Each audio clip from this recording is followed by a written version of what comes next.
गजब शो। खड़े होना, गिरना और फिर वापस संभल कर खड़े होना, यही तो होता है जिंदगी का सबक। कुछ इसी तरह का सबक सिखाती है विट्टी फीड नाम की एक कंपनी, जो आज के दौर में युवाओं के लिए एक प्रेरक कहानी है। जो लोग फेसबुक इस्तेमाल करते हैं वह विट्टी फीड के बारे में अच्छी तरह से जानते होंगे। 400 करोड़ की एक कंपनी जिसे बनाया था मध्य प्रदेश और हरियाणा के 3 लड़कों ने मिलकर।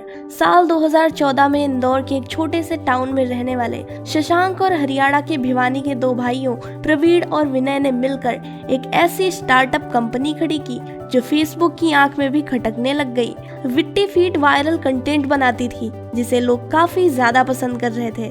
देखते ही देखते इस क्षेत्र में दुनिया की दूसरी सबसे बड़ी कंपनी बन गई। पर फेसबुक को यह गवारा नहीं हुआ और फेसबुक ने बिना किसी रीजन के इस कंपनी को बंद कर दिया। अब क्योंकि विट्टी फीड फेसबुक पर निर्भर करती थी, इसलिए 40 करोड़ की यह विट्टी फीड कंपनी एक झटके में गिर गई। जो कंपनी ऑनलाइन प्लेटफॉर्म पर अपने वायरल कंटेंट की वजह से यूजर्स को इस कदर प्रभावित करती थी कि उनके यूजर्स में 50% यूजर्स अकेले अमेरिका से आते थे, जो कि करीब 6 करोड़ की संख्या होती है। अगर एक सरल भाषा में समझें तो हर तीसरा अमेरिकी यूजर महीने में एक बार विट्टी फीड वेबसाइट पर विजिट जरूर करता था। इसका मतलब फेसबुक के लिए वही बात हो गई कि इंडिया की एक कंपनी इंडिया में रहकर इंडिया में काम करके उनके ही गढ़ अमेरिका के लोगों को अपने कंटेंट की वजह से प्रभावित कर उनको जोड़ रही हो। ऐसे में भला फेसबुक को ये कहाँ गवारा होगा।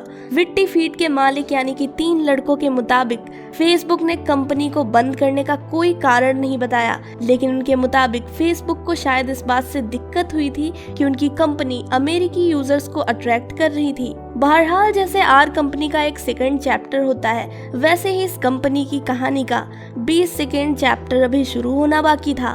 भले ही एक सेकंड में कंपनी ने इस 40 करोड़ की कंपनी को एक झटके में गिरा दिया हो, लेकिन उन 3 लड़कों के हौसलों को नहीं गिरा पाई।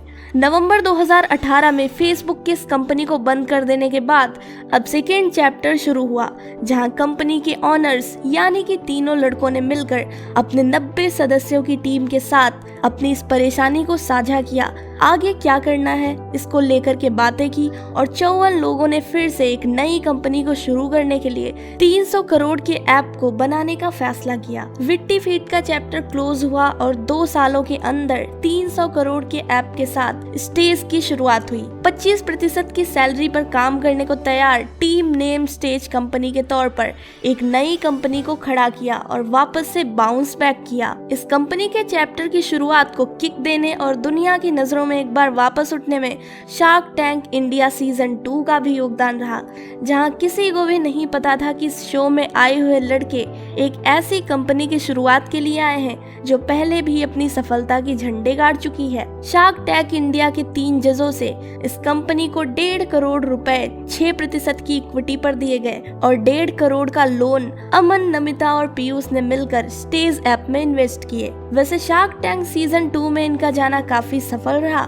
इसी के बाद से इनके कई वीडियो वायरल हुए और लोगों को इस विट्टी फीड से स्टेज कंपनी तक बनने की दिलचस्प और मोटिवेशनल स्टोरी के बारे में भी पता चला। इस तरह से स्टेज ऐप को देसी नेटफ्लिक्स भी कह सकते हैं, क्योंकि नेटफ्लिक्स के जैसे ही अच्छी क्वालिटी के कंटेंट को यह ऐप राजस्थानी और हरियाणवी देसी भाषाओं में वेब सीरीज से लेकर फिल्म्स तक अवेलेबल करवाती है। और इसकी सबसे बड़ी खासियत, यहाँ पर आपको कुछ भी फ्री में नहीं मिलता, बल्कि इसके लिए आपको इसका सब्सक्रिप्शन लेना होता है। पूरे साल के सब्सक्रिप्शन के लिए आपको 400 रुपए खर्च करने पड़ते हैं। अभी तक स्टेज के लगभग 1 लाख से भी ऊपर सब्सक्राइबर हो चुके हैं। और भी अपडेट्स के लिए जुड़े रहिए हमारे साथ, और वीडियो पसंद आया हो तो चैनल को सब्सक्राइब कर लीजिए।